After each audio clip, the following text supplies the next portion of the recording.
পূজার বন্ধে ভাবলাম কোনো জায়গা থেকে ঘুরে আসা যাক। কোনো প্ল্যান ছাড়াই বের হয়ে গিয়েছিলাম। সকালে স্টার কাবাবে নাস্তা করতে করতে ভাবছিলাম কোথায় যাওয়া যায়। তারপর মনে হলো ডে ট্যুর হিসেবে মাওয়া যাওয়াটা খারাপ নয়। নাস্তা শেষ করে আমরা বনানী থেকে একটা সিএনজি ভাড়া করে গুলিস্তান চলে যাই এবং সেখান থেকে মাওয়া যেতে বাস বা সিএনজি দুটোই পাওয়া যায়। আমরা আবারও একটা সিএনজি ভাড়া করে নিয়েছিলাম। রাস্তা একদমই খালি ছিল। আমরা কম সময়ে চলে যাই মাওয়া ঘাটে। মাওয়া ঘাট থেকে বোট ভাড়া করা যায় আর সেই বোটে করে পদ্মা ব্রিজ পর্যন্ত ঘুরিয়ে নিয়ে আসে। একটা বোট ভাড়া করে সেখানে উঠেছিলাম। সেদিনের আকাশটা ছিল খুবই মেঘলা এবং বৃষ্টি পড়ছিল একটু পর পর। আমাদের বোটটা কিছুক্ষণ পরেই ছেড়ে দিয়েছিল আর পদ্মা সেতু ঘুরে আমরা আবারও ঘাটে ফিরে আসি।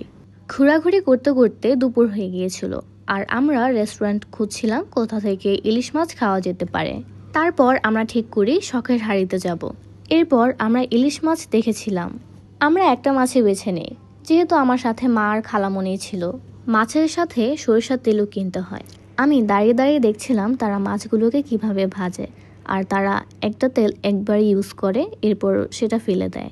মাছের মাথা আর লেজ দিয়ে ভর্তা বানিয়ে দেয়। অবশেষে আমাদের মাছ ভাজা শেষ হয়ে গিয়েছিল আর আমরা খেতে বসেছিলাম। খালামণি আমাকে খাবারগুলো বেড়ে দিয়ে সাহায্য করছিল যেন আমি ক্লিপসটা নিতে পারি। তাদের খাবারটা খুবই মজার ছিল। খাওয়া দাওয়া শেষ করে বের হয়ে দুটো বাচ্চার সাথে দেখা হয়েছিল। অনেকগুলো কাশফুল নিয়ে আসছিল। আর এভাবেই সেদিন মাওয়ায় আমরা সারাটা দিন সময় কাটিয়েছিলাম। আবার দেখা হবে অন্য একটি ব্লগে। আল্লাহ হাফেজ।